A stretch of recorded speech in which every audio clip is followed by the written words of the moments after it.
This presentation is about unemployment and how we calculate it. We've already looked at the effects of unemployment and the causes, but this looks at how we actually measure unemployment. We know that unemployment can be expressed as either a number of workers who are unemployed in the economy or as a percentage of the workforce. But how do we actually find out how many workers are unemployed at any one time? Well, there are basically two ways. One is called the claimant count method, and the other one is called the UK labour force survey. In many economies, the unemployed have a right to claim unemployment benefits, and government agencies count up how many people are actually claiming unemployment benefits at a point in time, at a certain moment in time. And they use this as their estimate of the number who are unemployed. However, many feel that this is not a very accurate way of measuring unemployment, and that it may underestimate unemployment in the economy. And this is because there are many members of households who are unemployed, but who do not claim unemployment benefits.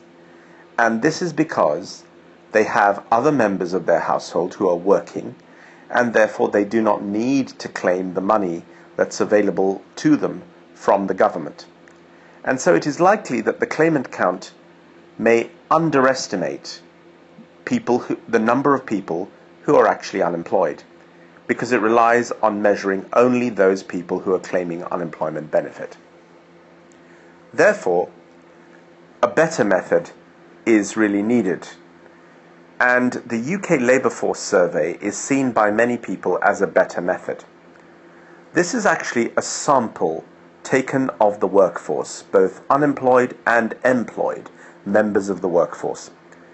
A sample of a certain size is given a telephone interview. These people are given a telephone interview in which they are asked whether they are employed or unemployed, and what their intentions are about continuing in work or looking for work if they are unemployed, and also what actions they have taken to find work if they are unemployed. This interview is actually repeated on the same sample after a few weeks have passed.